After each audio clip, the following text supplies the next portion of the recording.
para poder entender un poco el libro profético de Ageo, hermanos, tenemos que ir a Esdras. Y vamos a leer primero Esdras, ¿sí? Vamos a leer primero Esdras. Fíjense, hermanos, que en el año aproximadamente 538 antes de Cristo, 538 antes de Cristo, como resultado de la proclamación de Ciro fue el emperador persa, ¿no? Ciro, el persa, se le permitió a Israel regresar de Babilonia. Ustedes se recuerdan, hermanos, que el pueblo de Israel, producto de su desobediencia, producto de su pecado, terminó siendo esclavizado ¿por quién? Por el imperio babilónico. Entonces Israel, hermanos, fue llevado a Babilonia durante 70 años. Y la Biblia claramente nos dice fueron 70 años. Porque fueron 490 años que ellos no cumplieron la voluntad de Dios. Fueron idólatras, fueron rebeldes, desobedientes, no dejaron descansar la tierra. La tierra no reposó. Entonces, en ese sentido, vemos, hermanos, que fue cautivo durante 70 años a Babilonia.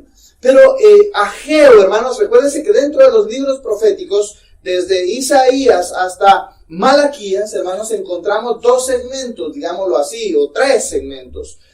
Profetas que profetizaron o dieron su mensaje, dirigieron su mensaje antes de ser llevados cautivos a Babilonia. Algunos durante la cautividad y otros post, es decir, después de la cautividad. Y este es el caso de Ageo. Ageo, entonces lo tenemos que ubicar en el marco, hermanos, de el regreso del pueblo de Israel, de la cautividad de Babilonia. Y esto, hermanos, lo encontramos descrito en varios libros de la Biblia, como Esdras y Nehemías, por ejemplo. Y dos profetas, digamos, en este caso, es decir, podría ser ese que vamos a estudiar, hermanos, que es el profeta Ageo y también Zacarías. Hoy, entonces, vamos a tratar de entrar un poquito en contexto y vamos a leer, entonces, Esdras capítulo 1, versículos del 1 al 4. Yo se los leo. Dice, en el primer año de Ciro, rey de Persia, mire, hermano, ¿qué rey es que estaba? Dice Ciro, el persa. Recuérdense que allá en el cautiverio, el que se los llevó cautivos, ¿cómo se llamaba? Vimos algo rápidamente de él el domingo pasado en otro tema, Nabucodonosor. Él se los llevó cautivos, pero ahí vieron varios reyes. Digamos, viene uno, se llama Belsasar, y que era su hijo, y posteriormente encontramos ya en el siguiente, digamos, imperio. Recuérdense que con el hijo Belsasar, Dios le quitó el reino y se lo dio a los medos y a los persas. Entonces viene ya no el imperio babilónico, sino el medo persa. Y dentro de estos reyes de Media y de Persia encontramos los que vamos a estudiar hoy, los que vamos a leer hoy. Ciro era precisamente uno de ellos, que le permitió a Israel regresar entonces de Babilonia luego de 70 años. Y dice entonces, en el primer año estamos leyendo Esdras capítulo 1, hermanos, versículos del 1 al 4. ¿Tenemos ahí? ¿Tenemos todos? Muy bien. Dice, en el primer año de Ciro de Persia, para que se cumpliese la palabra de Jehová por boca de Jeremías, despertó Jehová el espíritu de Ciro, rey de Persia, el cual hizo pregonar la palabra y también por escrito por todo su reino, diciendo, así ha dicho Ciro, rey de Persia, Jehová, el Dios de los cielos, me ha dado todos los reinos de la tierra y me ha mandado que le edifique casa en Jerusalén, que está en Judá. Quien haya entre vosotros de su pueblo, sea Dios con él. Miren, hermanos, qué tremendo. Cómo Ciro llegó a entender, hermanos, en alguna medida la voluntad de Dios. Y él dice, me ha pedido Dios, Jehová, dice que despertó el espíritu de Ciro, ¿no? Y entonces él dice, Jehová, Dios de los cielos, me ha dado todos los reinos de la tierra y me ha mandado. Y él llegó a entender, hermanos, Ciro, es tremendo eso, ¿no? Como, hermanos, aquí vemos cómo Dios tiene el control de todas las circunstancias. Si tuvo el control, hermanos, de la creación, vemos aquí tiene el control de los imperios y de los reinos de este mundo. Dios tiene el control de todo, hermanos. Dios tiene el control de la situación que estamos viviendo hoy en día. Sigue diciendo el pasaje, ¿no? Dice, quien haya entre vosotros de su pueblo, sea Dios con él. Entonces, convocó prácticamente a los mismos judíos y dice, quienes sean judíos y que regresen y vayan y construyan ese templo que Dios me ha pedido que se haga allá en Jerusalén. Y dice, y suba a Jerusalén que está en Judá, y edifique casa, la casa de Jehová, Dios de Israel. Él es el Dios, la cual está en Jerusalén. Y dice, y a todo el que haya quedado en cualquier lugar donde more, ayúdenle los hombres de su lugar con plata, con oro, bienes y ganado, además de ofrendas voluntarias para la casa de Dios, la cual está en Jerusalén. Entonces vemos aquí, hermanos, como un rey de un imperio que no era ni judío, era persa. Es un imperio que encontramos en la historia, incluso secular, ¿no? Los persas. Y lo encontramos a Ciro, de hecho, lo encontramos en la historia secular también allí. Ahora, alrededor de 50,000 judíos, más o menos, 50,000 judíos que habían, digamos, regresaron de Babilonia. ¿Sí? Quizás la mayoría de ellos eran judíos o que fueron muy pequeñitos, fueron llevados muy pequeñitos, y quizás ya eran ancianos regresando acá, ¿sí? Porque imagínense, estuvieron, ¿cuántos años dije que estuvieron en Babilonia? 70 años cautivos. Entonces ellos fueron allá, 70 años, quizás se fueron cuando eran niños, y ahora están regresando como ancianos a Jerusalén. Y quizás la mayoría de ellos ya no eran de los que fueron, sino fueron hijos de israelitas nacidos en Babilonia. Es decir, jovencitos menores de 70 años, ¿verdad? De 50 años, de 40, 30, quizás algunos muchachos regresaron de Babilonia, es decir, habían nacido allá, hijos de padres israelitas, regresan entonces a Jerusalén. Y dice, el pasaje nos muestra acá, hermanos, estos pasajes que comenzaron a reconstruir el templo. Saltémonos por ahí, por favor. Saltémonos por allí, por favor, a Esdras, capítulo 3, vean conmigo, por favor, Esdras, capítulo 3, versículos 6 y 7. Desde el primer día del mes séptimo comenzaron a ofrecer holocaustos a Jehová, pero los cimientos del templo de Jehová no se habían echado todavía, y dieron dinero a los albañiles y carpinteros, asimismo comida, bebida y aceite a los sidonios y tirios para que trajesen madera de cedro desde el Líbano por mar a Jope, conforme a la voluntad de Ciro, rey de Persia, acerca de esto. Entonces encontramos, hermanos, que ellos de alguna manera, digamos, delegaron. Entonces ellos, hermanos, empiezan a encargar ciertas tareas para la reconstrucción del templo. Y mandan a traer madera entonces. Sin embargo, hermanos, vemos aquí que empieza la oposición. Es como cuando alguien, no sé si les ha pasado, estoy seguro que les ha pasado. Miren, cuando alguien empieza a buscar más al Señor, ¿verdad? ¿Qué viene? La oposición, ¿no? Cuando alguien, usted ve, cuando un siervo de Dios empieza a enseñar la palabra de Dios, viene la oposición, pues. Cuando un niño está buscando más al Señor, viene la oposición, pues, vienen los problemas, pues. Cuando un adulto está tratando de acercarse más a Dios, vienen las cosas para que se aleje de Dios. Entonces, aquí vemos que ellos empiezan a intentar reconstruir el templo, hermanos, pero viene la oposición, viene la lucha, y viene de los vecinos, de los cercanos ahí, ¿verdad? Ahí, de los vecinos de ellos allá de Jerusalén. Pero también, hermanos, aquí vemos que afecta la indiferencia de los judíos. Hoy vamos a ver un poco de eso, hermanos, la indiferencia. Así que resulta, hermanos, que ellos, en lugar de obedecer a Dios y a obedecer a Ciro en cuanto al templo, se volvieron descuidados.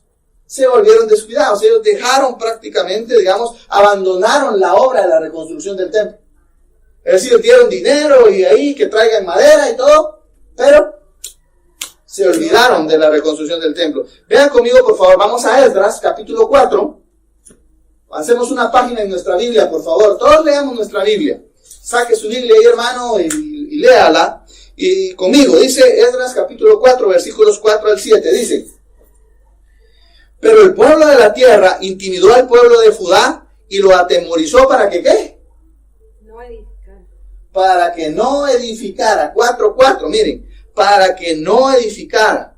Sobornaron además contra ellos a los consejeros para frustrar sus propósitos. Todo el tiempo de Ciro, rey de Persia, y hasta el reinado de Darío, rey de Persia. Miren pues, Lo que hicieron estos enemigos es que le daban dinero a los consejeros de los reyes. Ustedes saben, los consejeros siempre han tenido, son como los asesores de hoy en día, ¿no? Es decir, tienen mucho poder, ¿verdad? Es un poder tras el trono, podríamos decir así, tienen mucho poder. Y aquí vinieron estos enemigos y sobornaron a los asesores de Ciro, ¿sí? Sobornaron a sus asesores, ¿no? Nada, cualquier parecido con la realidad es coincidencia hoy en día, ¿no?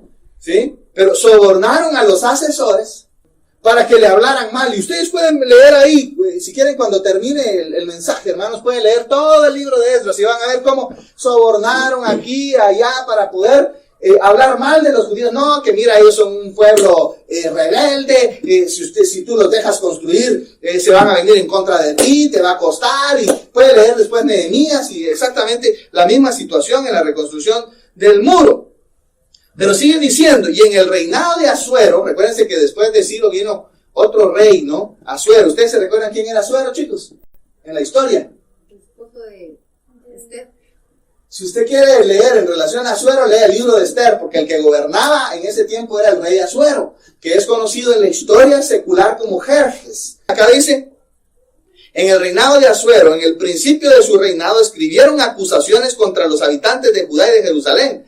También en los días de Artajerjes, otro rey que vino posteriormente, escribieron acusaciones contra los habitantes de Judá y de Jerusalén. También también en los días de Artajerjes escribieron Bislam, Mitrídates, Tabeel y los demás compañeros suyos. Artajerjes, rey de Persia, y la escritura y el lenguaje de la carta eran en arameo. Mire, pues hasta se la escribieron en un idioma así. Entonces, veamos ahora el versículo 23, por favor. Saltémonos al versículo 23 del capítulo 4 de Esdras.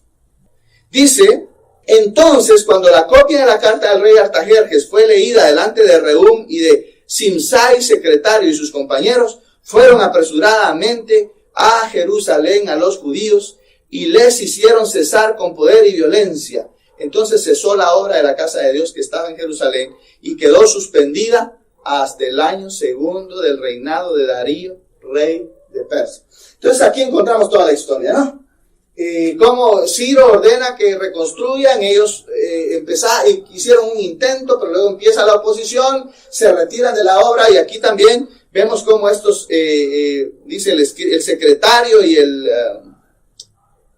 por aquí dice, no, Rehum y Sinai, secretario, y sus compañeros, fueron, ni siquiera vemos aquí que Artajerjes les haya dado una orden, simplemente ellos al recibir la carta se fueron y quizás inconsultamente, dijéramos hoy, ejecutaron algo que el rey no les había pedido, pero sin embargo lo hicieron, dice, con poder y con violencia, ¿no? Es como cuando alguien está bajo alguien, ¿no? Bajo otro, de una posición, un mando medio, ¿no?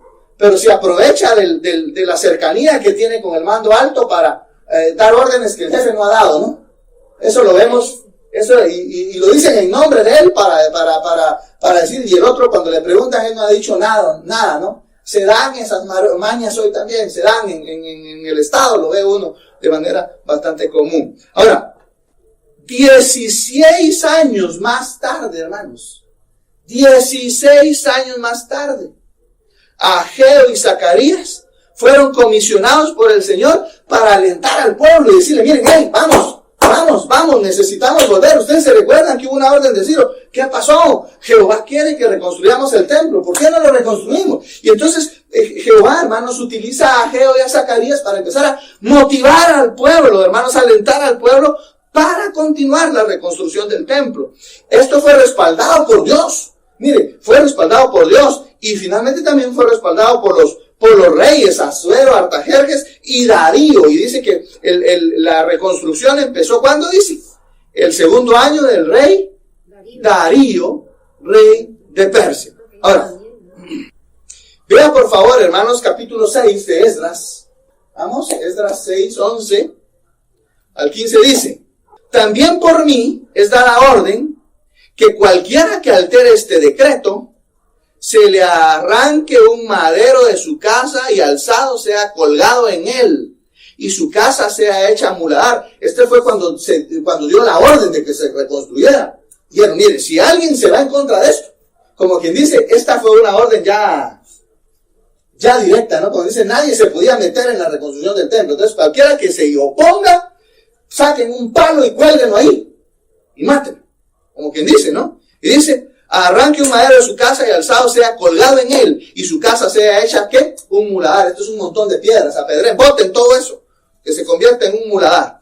Y dice, y el Dios que hizo habitar allí su nombre, destruya a todo rey y pueblo que pusiere su mano para cambiar o destruir esa casa de Dios, la cual está en Jerusalén. Miren quién lo hizo. ¿Quién hizo? ¿Quién dio esta orden? Como que dice, ya no se pueden oponer, ya no quiero que vengan chismosos aquí a decirme, ya no quiero que, y si alguno le da dinero a mis asesores y ellos dan otra instrucción diferente a la que yo estoy dando, vamos a matarlos. Los vamos a matar, van a pagar, hoy sí. Entonces esto fue, como quien dice, ya definitivo. Y dice, yo Darío he dado el decreto, sea cumplido, ¿cómo dice? Prontamente. Entonces, Tatnai, gobernador del otro lado del río, y Setar-Boznai y sus compañeros hicieron puntualmente según el rey Darío había ordenado, y los ancianos de los judíos edificaban y prosperaban conforme a la profecía del profeta. ¿Qué dice? Edificaron pues y terminaron por órdenes del Dios de Israel y por mandato de Ciro de Darío y de Artajerjes, rey de Persia. Esta casa fue terminada el tercer día del mes de Adar, que era el 6º año del reinado del rey, ¿qué? Darío. Ya en ese contexto, hermanos, ahora vamos a ir a Ageo, por favor. Ageo 1:1. Dice, en el año 2 del rey Darío, en el mes 6º, en el primer día del mes, vino palabra de Jehová por medio del profeta Ageo a Zorobabel. Este es un hombre de Dios que menciona allí en todo este capítulo y menciona también allá en Esdras. Zorobabel, hijo de Salatiel, gobernador de Judá, y a Josué, hijo de Josadac, sumo sacerdote, diciendo, así ha hablado Jehová de los ejércitos, diciendo, este pueblo dice, no ha llegado aún el tiempo en el que la casa de Jehová sea reedificada. La comisión encomendada por Dios, hermanos, Dios le encomienda al profeta Ageo. Así fueron los profetas de Dios, no, ellos no tuvieron palabra de sí mismos, ¿no? Sino que Dios les encomendaba una tarea y era predicar, era decir, era motivar, era llamar a la reflexión al pueblo. Y entonces aquí encontramos al profeta Ageo, hermanos, en este periodo de tiempo, y su función fue motivar al pueblo a varias cosas importantes. Yo tengo aquí varias cosas importantes que Ageo motivó al pueblo. La primera de ellas, son 4. La primera de ellas, hermanos, fue reconstruir el templo. Ya lo dijimos, la primera motivación era reconstruir el templo. Recordemos, hermanos, este es el tema prioritario del libro de Ageo, ¿sí? La reconstrucción del templo es el tema prioritario del libro de Ageo. El templo, hermanos, había estado en ruinas desde la destrucción, dijimos, de Nabucodonosor. Recordemos que Nabucodonosor, hermanos, quemó el templo, sacó todo el oro, extrajo toda la platería y todo lo que hubo ahí, el oro, la madera, y después botó eso y hasta las piedras quemó para que no pudiera ser reconstruido. Entonces desde ese tiempo había estado así. Así que por medio de varios discursos, hermanos, inspirados por Dios, Ageo exhortó al pueblo a renovar esos esfuerzos por reconstruir la casa de Dios. Esta es la primera motivación de Ageo. Pero la segunda, hermanos, es reordenar las prioridades del pueblo. Reordenar las prioridades del pueblo. Ahí en Esdras capítulo 5 encontramos algo de eso. Ahora, miren, Ageo, hermanos, motivó a la nación de Israel a poner atención, hermanos. Saben, a veces nosotros no ponemos atención a las cosas que nos suceden. Debemos poner atención y debemos preguntarnos, Señor, ¿qué es lo que necesito aprender de esta situación? Y entonces Ageo, hermanos, motiva a la nación a notar que la sequía, ahí en lo que leímos de Ageo, en los primeros 11 versículos encontramos que hubo una sequía. Y el Ageo nos lleva a poner atención a que esa sequía, esas bajas cosechas e incluso la falta de abundancia de los recursos que ellos tenían, eran causados por no tener prioridades espirituales en el hogar correcto. Por no tener, hermanos, la prioridad espiritual en el primer lugar. Y ahí les voy a ir explicando. Número 2. Número 3, hermanos, un tercer elemento de esta motivación del profeta Ageo es el profeta quería mostrarles, hermanos, que la reconstrucción del templo no era un fin en sí mismo. La reconstrucción del templo no era un fin en sí mismo. Sí, ¿cómo es que a veces nosotros llegamos a pensar que las cosas espirituales son un fin en sí mismo, ¿no? Y nos olvidamos que a quien le debemos rendir todo nuestro ser es ¿a quién? A Dios. Es decir, si lo vemos, la alabanza, ¿no? Tan bonita que es la alabanza, tan bonito que es cantar, la ejecución de los instrumentos, pero no es un fin en sí mismo. La alabanza no es un fin en sí mismo, no es que eso sea el fin último que nosotros debemos perseguir, sino que la alabanza debe ser ¿para qué? Para llevarnos a Dios, para adorar a Dios, para poner a Dios en el lugar que a Dios le corresponde. ¿Sí? Para eso es la alabanza. Entonces, hermanos, Ageo les va a mostrar al pueblo de Israel que la reconstrucción del templo no era un fin en sí mismo. No era lo más importante en sí mismo, no era lo prioritario, digamos, desde la perspectiva material y física. Sino que, hermanos, el templo, recordemos que el templo, hermanos, representaba la presencia manifiesta de Dios en su pueblo. Es decir, que hubiera un templo ahí representaba la presencia de Dios.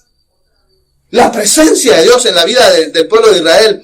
Así que a la destrucción del templo, cuando el templo fue destruido por parte de Nabucodonosor, la gloria de Dios también se fue de ese lugar. Sí. La presencia, digamos así, la gloria de Dios se apartó, ¿verdad? Esa presencia que moraba allí. Y no lo digo yo, lo dice la misma palabra de Dios en Ezequiel capítulo 8, versículo 11. Usted puede anotarlo ahí, lo puede ver después, no lo vamos a ver por cuestiones de tiempo. Pero mire, hermano, la gloria de Dios se apartó. Ezequiel capítulo 8, de los capítulos 8 al 11 está. Ahora, de los capítulos 8 al 11. Mire, para el profeta entonces, hermanos, la reconstrucción del templo, en realidad lo que estaba motivando, instigando, era el regreso de la presencia de Dios. No sé si me explico, chicos. ¿Me explico? Es decir, no era la construcción en sí misma, no era lo más importante, sino que lo importante era ¿qué? Que la presencia de Dios, porque el templo representaba la presencia de Dios. La presencia manifiesta de Dios. Entonces, la idea era que la presencia de Dios regresara, podemos decir así, el regreso de la presencia de Dios en medio de ellos. Y eso iba a ser posible en el templo. Ahora, número 4, hermanos, otro de las motivaciones, podríamos decirlo así, de Ageo, es que él quería mostrarles, hermanos, y esto es bien importante, quería mostrarles los rasgos del templo futuro del Mesías. ¿Qué le parece? Los rasgos del templo futuro del Mesías. El profeta Ageo, hermanos, sin darse cuenta, sin dimensionar el cumplimiento total de la profecía. Probablemente Ageo solo veía el cumplimiento de esta parte de la profecía de este templo que iba a reconstruir ahí Zorobabel y el sacerdote Josué y ahí Esdras y Nehemías. Todos estos hombres, digamos, de Dios. El profeta Ageo solo veía esa dimensión material, podríamos decir así. Pero sin darse cuenta, hermanos, Dios le revela a Ageo algo bien importante y es el templo futuro del Mesías. El profeta entonces, hermanos, recibe este mensaje de Dios. Ese templo futuro, hermanos, que apunta a la gloria suprema de Dios. A la suprema del templo del Mesías. De Jesucristo, la gloria de ese templo maravilloso. Ese templo definitivo, hermanos, que no ha venido. Y que no se cumplió ahí con este templo que construyeron ahí en este tiempo. Joshua. ¿Sí? Este templo de Dios. ¿Que tiene que ver con qué templo? Con el del cielo. ¿Sí? Con el del cielo. Y entonces, vemos acá, hermanos, que apunta a ese templo en donde iba a haber paz, lo habla en el capítulo 2, versículo 7, prosperidad en el capítulo 2, versículo 19 de Ageo, un control absoluto de Jesucristo, del Mesías, en el capítulo 2, versículos 21, 22, bendición en el capítulo 23, y todo eso, hermanos, todo eso, este templo, todo esto va a suceder, hermanos, durante el reino milenial de nuestro Señor Jesucristo. El reino milenial, que se le conoce como el milenio, ¿no? Es el reino milenial de nuestro Señor Jesucristo. Ahora, este libro de Ageo, ¿sí?, contiene 4 discursos relacionados con la reedificación del templo de Zorobabel, se le dice aquí, ¿no?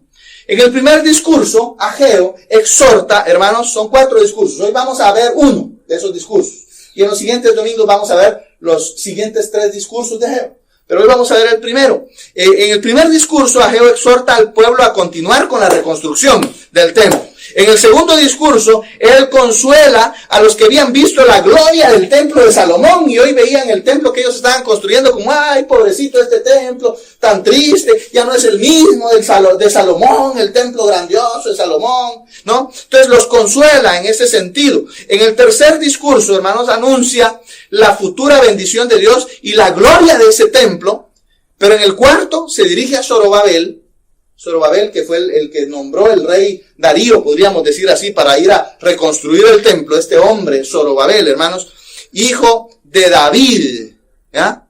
Zorobabel, hijo de David.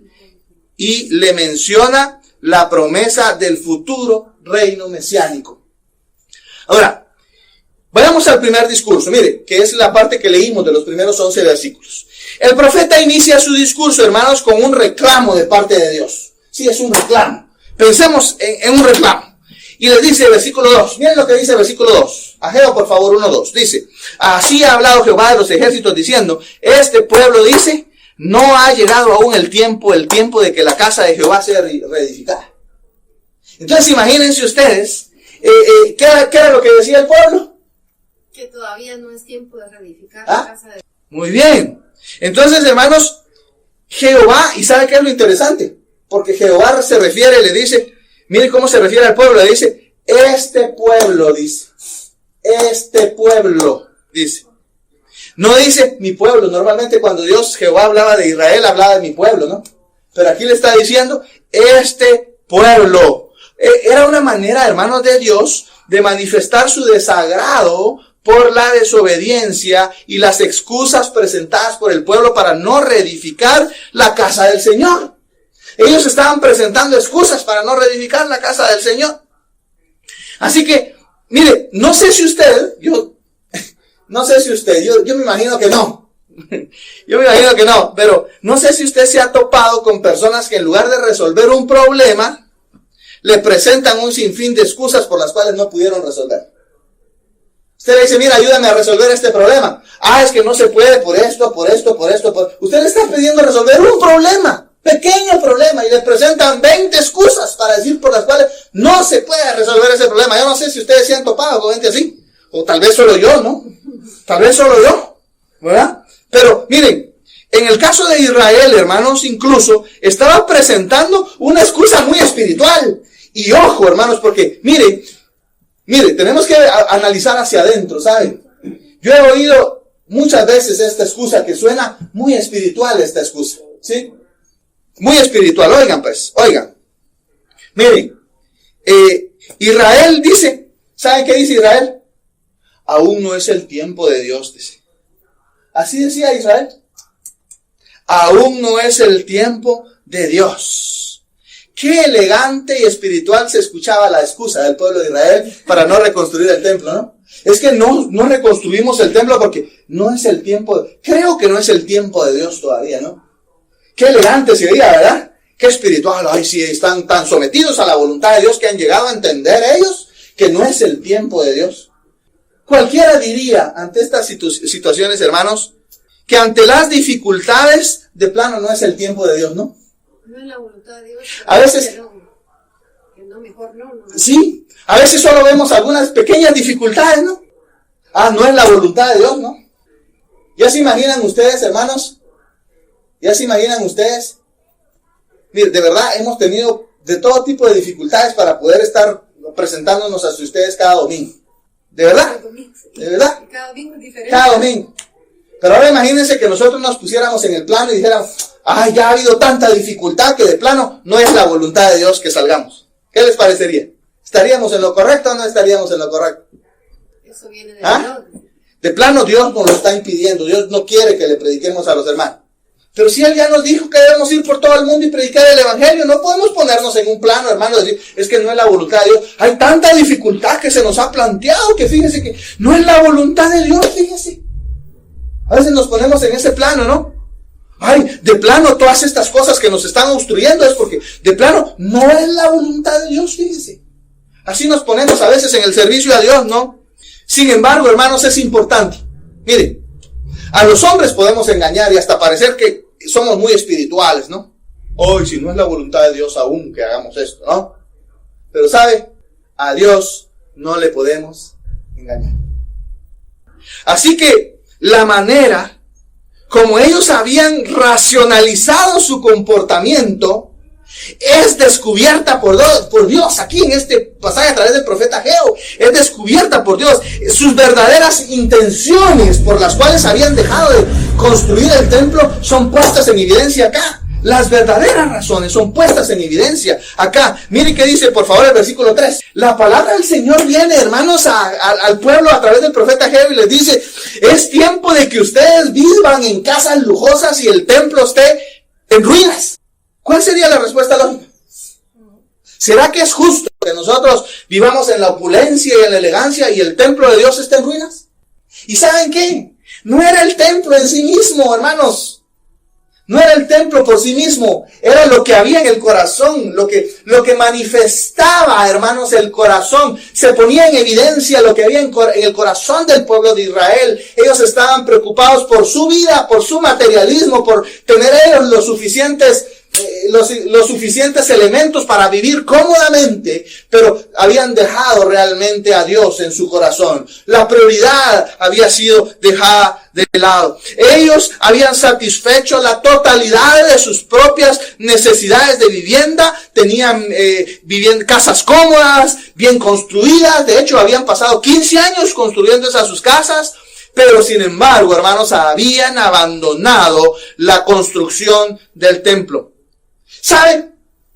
Cualquiera diría, y nosotros lo estamos pensando hoy, ¿sí? Presten atención, por favor. Nosotros lo estamos pensando hoy. Cualquiera diría que después de 70 años de ellos haber pasado cautivos allá en Babilonia sin poder sentir la presencia de Dios en el templo y estar allí y adorar, y cualquiera diría que ellos iban a tener unas grandes ganas de llegar a un templo y adorar a Dios, ¿no? Es casi lo que decimos hoy, ¿no? Con la falta de servicios en la iglesia. Ay, es que añoramos que ya venga, que otra vez se reactiven los servicios. Y, ay, un año falta todavía quizás para que los servicios se vuelvan a activar y, ¿saben? Cualquiera diría que qué grandes ganas iban a tener ellos de regresar, construir su templo y que la presencia de Dios llenara el lugar y ellos pudieran estar ahí celebrando. Y sin embargo, ¿qué hicieron? Abandonaron la obra. Les importó su casa, les importaban sus viviendas, su comodidad. Y entonces, hermanos, estaban pensando en su bienestar personal.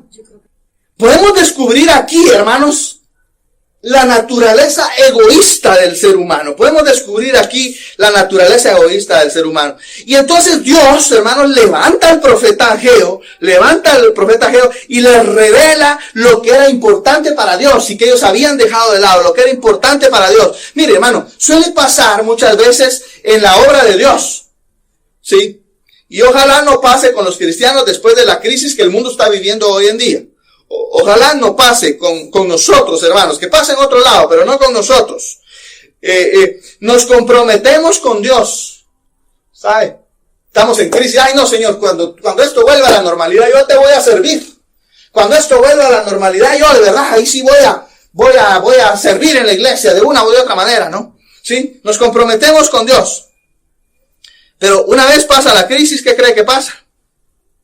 Cuando llega el momento, nuestras prioridades cambian. Así que decimos, ay, es que fíjese, hermano, que no es el tiempo de Dios. Todavía no es el tiempo de Dios. Así decían los israelitas, que no era el tiempo de Dios. Pero peor aún, ¿saben? Algunos no se comprometen para no tener responsabilidad alguna.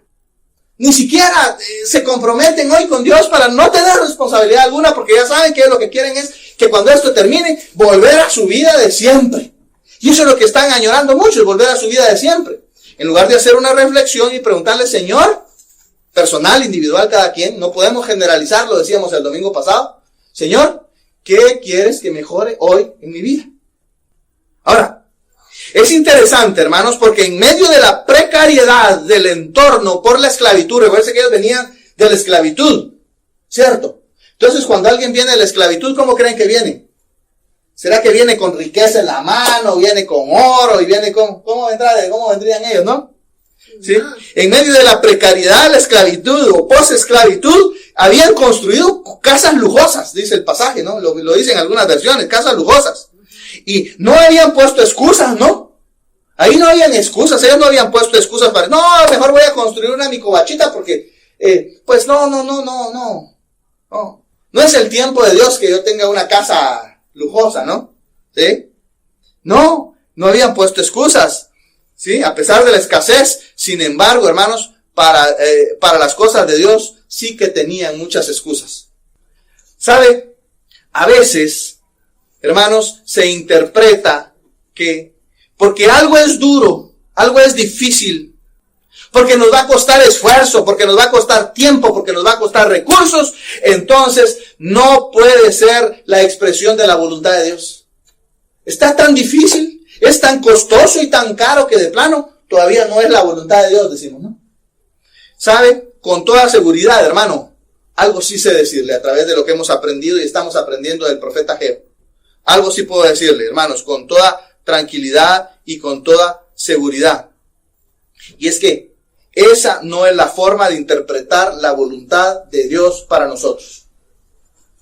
Si vienen dificultades a la vida, eso no significa que no sea la voluntad de Dios. No podemos interpretar la voluntad de Dios como decir, ay, es que está tan difícil que entonces de plano esa no es la voluntad de Dios. No. Esa no es la forma de interpretar la voluntad de Dios para nosotros. ¿Sabe? En algunas ocasiones, por no decir en muchas, hermanos, la voluntad de Dios implica problemas y dificultades. Y si no, traigamos aquí a Abraham, pues. Traigamos aquí a José, pues. Traigamos a David, traigamos a Daniel y a los grandes hombres de Dios. Y nos vamos a dar cuenta que las dificultades estuvieron siempre en su vida y que sin embargo Dios estuvo ahí, Dios los cuidó, Dios los protegió, les proveyó para todas sus necesidades. A pesar de las dificultades, ellos ¿verdad? Siguieron en la voluntad de Dios. Y por supuesto no se quedaron ahí pequeñitos, sino que crecieron en medio de esas dificultades en su vida. Ahora, el Señor entonces, hermanos, les hace un llamado de atención que encontramos en 2 versículos. Ahora sí, meditad bien sobre vuestros caminos. ¿Qué es lo que Dios le dice a través del profeta? El profeta Ageo, ¿qué es lo que Dios le dice? Mediten sus caminos. Reflexionen, piensen. Y este es el llamado, hermanos, que el Señor nos está haciendo hoy a nosotros a través del profeta Ageo. Meditemos nuestros caminos, reflexionemos en nuestros caminos. Hermanos, es interesante, y lo dice el versículo 7 otra vez, por favor. Versículo 7 les vuelve a decir, les dice, mediten bien sobre sus caminos, mediten bien sobre vuestros caminos, meditad en vuestros caminos. Versículo 7 del capítulo 1 de Ageo. Y es interesante, hermanos, porque les activa pensamientos de algunas cosas que deben evaluarse. Miren, él les dice hoy, miren, hay ciertas cosas que ustedes deben de evaluar. Meditemos. Y se las menciona en los versículos 6 y en los versículos 9. Miren qué dice el versículo 6. Sembráis mucho y recogéis poco, coméis y no os saciáis, bebéis y no quedáis satisfechos, os vestís y no os calentáis. El que trabaja jornal recibe su jornal en saco roto. Y luego el versículo 9 dice, buscáis mucho y halláis poco, encerráis en casa y yo lo disiparé en un soplo. Miren qué tremendo, hermanos. O sea que por más que sembraban ellos, las cosechas, ¿cómo eran? Poquito. Miren lo que dice. Coméis, dice, y no os saciáis. O sea, comían y se quedaban con hambre. Os vestís y no os calentáis. O sea, se vestían y todos tenían frío. Dice, el que trabaja a jornal recibe su jornal en saco roto. Dice. ¿A cuánto les ha pasado que se echan un billetillo en la bolsa? ¿Y que si la bolsa estaba rota, dónde quedó tirado el billete? ¿Verdad que nos ha pasado, verdad? Y cuando uno dice, ¿dónde está mi billetillo? Qué triste, ¿no? Se quedó perdido el billetillo. Pues así el profeta Ageo les está diciendo a Israel, miren ustedes, se meten su billetillo en la bolsa. Se fue el billetillo. Adiós el billetillo. En saco roto lo echan ustedes. Miren, hermanos, qué tremenda manera de decirles lo mismo que dijo el salmista, hermanos, de manera directa. Allá en el Salmo 127, versículos 1 y 2. Dice el salmista, si Jehová no edificare la casa, ¿qué? En vano trabajan los edificadores, los que la edifican. Y luego les dice en el versículo 2, por demás es que os, ¿qué? Por demás es que os levantéis de madrugada y vayáis tarde a reposar y que comáis pan de dolores, pues que a su amado dará Dios el sueño. ¿No es cierto que a veces pareciera que no nos abunda el salario? Y ¿saben qué es lo peor? Que hace unos meses nos acaban de aumentar el salario y resulta que no nos alcanza de todas maneras. Antes nos alcanzaba y ahora ganamos un poco más y no nos alcanza. ¿No es cierto que a veces buscamos fuentes de ingresos y sigue sin alcanzarnos para todo lo que creemos necesitar? Hermanos, acá vemos que Dios los estaba castigando en sus asuntos materiales. Dios estaba castigando al pueblo de Israel en sus temas materiales. Ellos estaban sufriendo penalidades. Pero ¿sabe? A pesar de las penalidades y cualquier parecido con la realidad hoy es pura coincidencia. ¿Sí? Dios estaba castigándolo en sus asuntos. Estaban sufriendo, pero a nadie se le había pasado por la mente que esa situación se debía a su desobediencia. Dios les había ordenado ¿qué? Reconstruir el templo. Es decir, debían buscar ¿qué? La restauración de la presencia de Dios en sus vidas individuales y como nación, como pueblo de Israel. Pero a ninguno de ellos se les había ocurrido que no les alcanzara sus cosas materiales era un castigo de parte de Dios en relación a ese cumplimiento que no estaban haciendo de su voluntad. Mire qué dice, por favor, vea conmigo versículos 10 y 11. Dice, por eso se detuvo de los cielos sobre vosotros la lluvia, y la tierra detuvo sus frutos, y llamé la sequía sobre la tierra. Ustedes saben qué es sequía, ¿verdad? ¿Ah? Que no llueve, ¿verdad? No llueve, y por lo tanto los frutos, ¿cómo, verdad?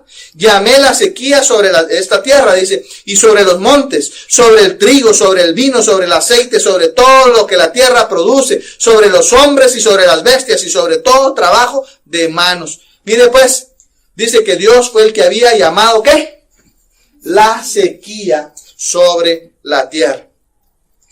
Mire, hermano, nuestro Señor Jesucristo le dice a sus discípulos allá, hermanos, en el sermón de la montaña. Ustedes se recuerdan ese famoso sermón que hemos estudiado en varias ocasiones. En el capítulo 6, versículo 33. Yo sé que ustedes se saben ese pasaje. Dice, mas buscad primeramente, ¿qué dice? El reino de Dios y su justicia. ¿Y qué va a pasar con las demás cosas? Y todas las demás cosas serán añadidas. Hermanos, este es un principio para todas las épocas de la historia humana. Este es un principio, fue un principio para el pueblo de Israel ahí con el profeta Ageo, pero sigue siendo un principio para nosotros hoy en día. Algunos han intentado limitar ese pasaje y no, solo era para este tiempo, ¿no? Cuando entramos en la rigidez ahí a veces de la hermenéutica y la rigidez de la teología, ¿no? Podemos a veces limitar, no, es que este pasaje solo esto, estas cosas que dice aquí arriba, y entonces solo se explica para esto. Es cierto, le hemos dado un mal uso a este pasaje también, ¿verdad? Una mala interpretación en muchas ocasiones. Sin embargo, hermanos, sí hay un principio que tiene validez para todos los tiempos de la humanidad. Ahora, Jehová le pidió, hermanos, al pueblo recordar sus prioridades. Mire qué dice en el versículo 8, por favor, dice, versículo 8. Subid al monte y traed madera, y reedificad la casa. ¿Y qué dice? Y pondré en ella mi voluntad, y seré glorificado a... Mire, qué tremendo, hermano. Dice, subid al monte y traed madera, y reedifiquen la casa, reedificad la casa, y pondré en ella mi, ¿qué? Voluntad, y seré, ¿qué? Glorificado, ha dicho Jehová. En realidad, hermanos, el descuido de Israel en relación al templo, hermanos, deshonraba a Jehová. Era una manera indirecta, hermanos, de rechazar la voluntad de Dios. Es como cuando a veces nosotros no quisiéramos la presencia de Dios en algunas cosas de nuestra vida, ¿no? Es que si le pongo a Dios este carrito que quiero comprar, de plano me va a dar uno todo viejito, decimos, va. Entonces mejor quiero yo escoger el carrito, ¿no? Porque yo voy a escoger uno de carrera, ¿no? Uno viejito para que no se endeude. ¿Sí? Decimos, es que si le entrego a Dios la parte de buscar mi esposa o mi esposo, me va a dar uno feíto, ¿es? Entonces no le queremos entregar esa parte a Dios, ¿no? Entonces el pueblo de Israel, hermanos, había detenido la construcción del templo porque en realidad ellos estaban rechazando indirectamente la voluntad de Dios en sus vidas. No querían la manifestación directa de la voluntad de Dios para ellos. Y entonces Dios les dice, pondré en ella mi ¿qué? Voluntad. Reedifiquen esa casa, vamos, reedifiquen esa casa. Yo voy a manifestar mi voluntad para ustedes allí en ese lugar. Y era una manera también, hermanos, de no darle la gloria que Jehová merecía. Dice acá, hermanos, seré glorificado, ha dicho Jehová. Entonces, hermanos, este descuido que ellos habían tenido en la reconstrucción del templo, hermanos, era una manifestación de su poco deseo de darle la gloria a Dios. Ahora usted dirá, ¿será simple eso? Le pregunto. ¿Será un pequeño descuidito, no? Un pecadito blanco, ¿no? No, yo diría, qué terrible descuido, hermanos, qué terrible descuido. Entonces, es necesario, hermanos, que sin importar si tenemos los recursos que tuvo Salomón, mire que es interesante porque me gusta mucho este pasaje en el versículo 8, dice, subid al monte y traed madera y reedificad la casa, les dice. ¿Qué habían hecho ellos allá, según nos cuenta Esdras? Habían pagado, ¿verdad? Habían pagado para que les trajeran madera del Líbano. Pero el Señor le dice, miren, suban a ese monte que está ahí, que es el mismo monte donde estuvo nuestro Señor Jesucristo, ¿no? El monte, y dice, subid al monte y traed madera y reedificad la casa. Dios nos está queriendo decir, hermanos, es necesario que sin importar si tenemos los recursos que Salomón tuvo. ¿Qué recursos tuvo Salomón? Cedro del Líbano, oro de Ofir. No, aunque no tengamos los recursos que Salomón tuvo, aunque no tengamos esa cantidad, hagamos lo que debemos con lo que tenemos. Y entonces el Señor le dice, suban a ese monte. No me interesa a mí los cedros del Líbano. Ese monte, ahí hay madera, hay 70 años. Miren esos árboles que crecieron durante esos 70 años que ustedes estuvieron esclavos. Miren qué arbolones más bonitos los que hay ahí. Esos quiero. No necesito yo oro de Ofir, ni necesito cedros de madera preciosa del Líbano. Esos palitos que están ahí en ese monte me van a traer. Y con eso reconstruir. No dejemos de poner excusas. Hagamos lo que debemos, hermanos, con lo que tenemos. Es que cuando nuestra iglesia sea más grande, cuando los recursos que tengamos sean más grandes, cuando crezca nuestra... No, hermano. Hagamos lo que debemos con lo que tenemos. Subamos al monte, traigamos lo que tenemos que traer. El pueblo, hermanos, podía honrar y glorificar a Dios empleando los materiales que tenían a la mano. Es que, hermanos, Dios se honra en un corazón humilde. Dios se honra en un corazón humilde. ¿Cómo está nuestro corazón, hermano? Usted se recuerda a aquella mujer que llegó al templo y dice que nuestro Señor Jesucristo estaba viendo ahí todos los que llegaban a depositar sus ofrendas y sus diezmos. Y dice que muchos llegaban y depositaban grandes sumas de dinero. ¿Y qué hizo esta mujer? Dice que depositó, como quien dice, 2 len ahí en la frente. 2 centavos depositó ahí. ¿Y qué dijo el Señor? Esta mujer dio más que todos. ¿Cómo así que dio más que todos? Si es que ella dio, ¿qué? Lo que tenía a la mano. Ella dio todo lo que ella tenía. Eso fue lo que ella dio. Entonces, hermanos, Dios se glorifica en un corazón, se honra en un corazón humilde, en un corazón que no es egoísta, en un corazón que está dispuesto a hacer su voluntad. Ellos habían actuado en egoísmo solo para ellos, en construir sus casonas, ¿no? Pero Dios se honra cuando estamos dispuestos a hacer su voluntad con los recursos que Él nos ha permitido tener hoy. No en la opulencia. Dios no se glorifica en la opulencia. Dios no se glorifica en la sofisticación de nuestros materiales y de nuestra adoración y de nuestra exaltación. Dios no se glorifica en eso. Dios se glorifica, hermanos, en el cumplimiento de su voluntad. ¿Cómo? ¿Con qué actitud? Con una actitud de humildad, con una actitud de rendición a Él. Ahora, usted dice, bueno, hermano, todo esto que ha dicho, qué bonito para el pueblo de Israel.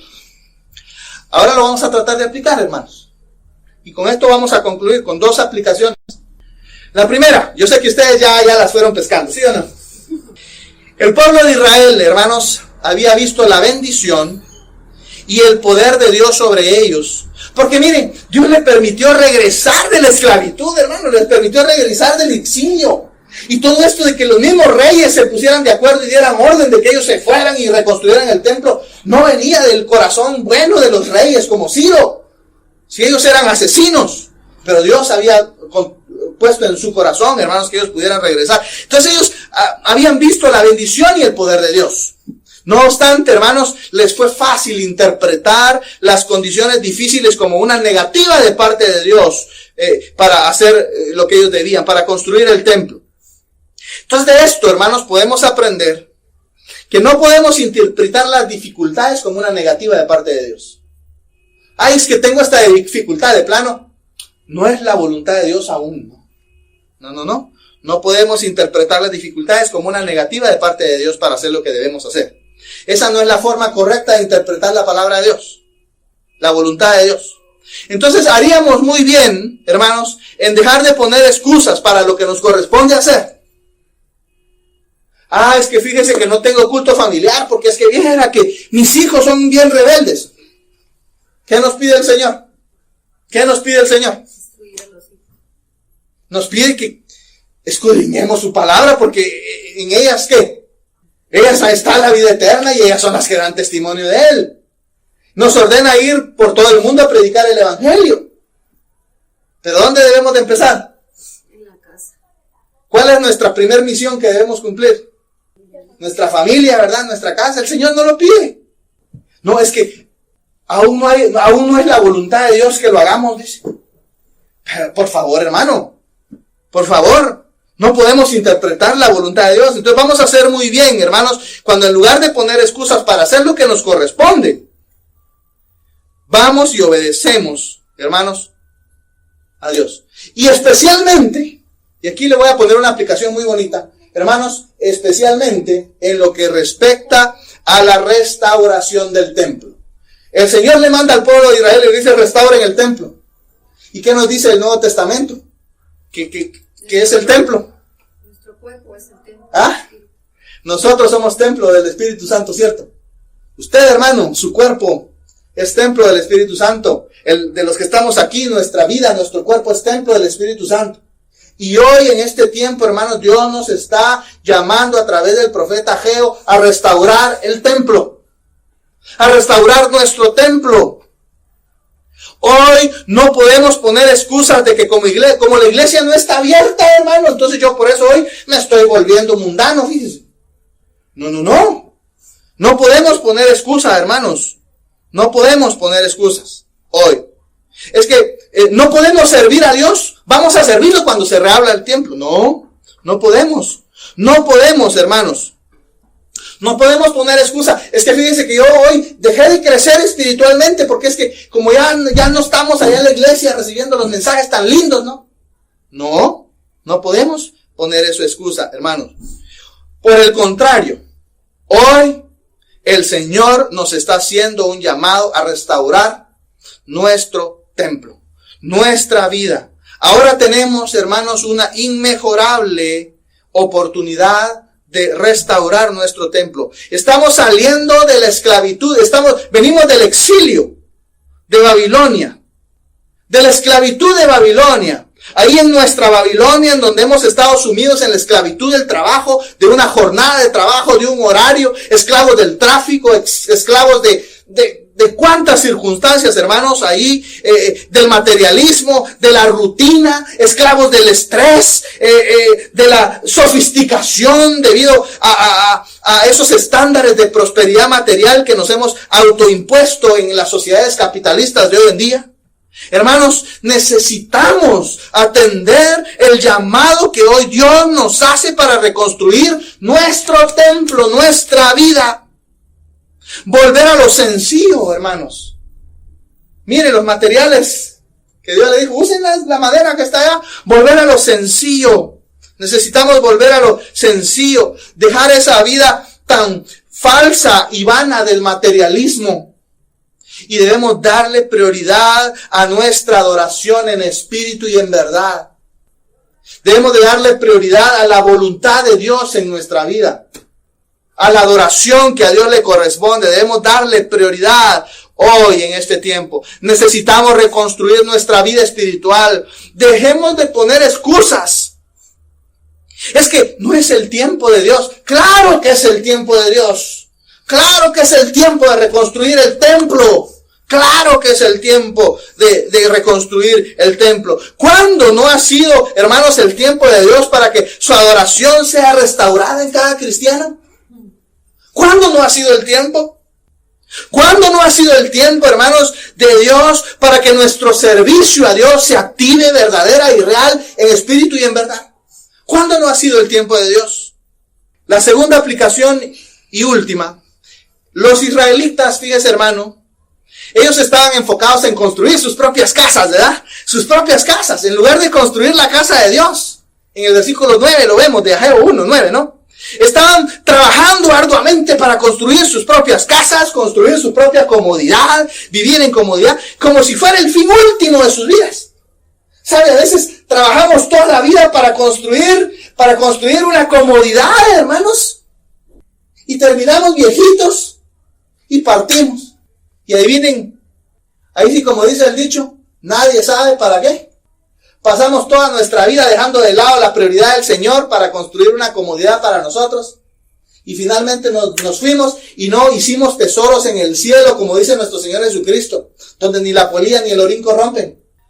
El llamado fue a reorientar sus prioridades. Reorientar sus prioridades. Versículos 5 y 7 dice, miren lo que les está pasando, mediten lo que están haciendo, las consecuencias de la sequía que están teniendo, ¿cuáles son? La desobediencia. ¿Sí? No les alcanza, no les abunda lo que tienen, esperan más cosecha y nada. Es como si su dinero no les alcanzaba por tener ese hoyo en la bolsa que mencionábamos, ¿no? Entonces era momento, hermanos, de tomar tiempo para evaluar sus prioridades. Y este es un tema para nosotros hoy. Es momento, este tiempo, hermanos, para reevaluar nuestras prioridades. Reevaluemos. ¿Cuáles son nuestras prioridades? ¿Cuáles son? ¿Están nuestras prioridades, hermanos, alineadas con las prioridades de Dios?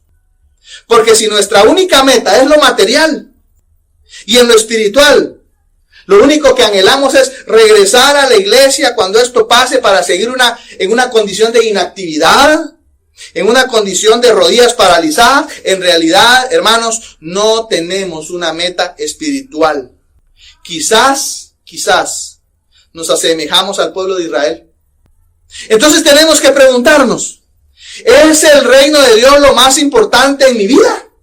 El reino de Dios y su justicia, ¿no? Es lo más importante en mi vida. Este es un buen tiempo, entonces, hermanos, este es un buen tiempo en donde Dios nos está sacando de la esclavitud de un estilo de vida materialista, un estilo de vida enfocado en las cosas, un estilo de vida consumista, un estilo de vida enfocado en los logros, un estilo de vida enfocado en las adquisiciones, un estilo de vida hedonista.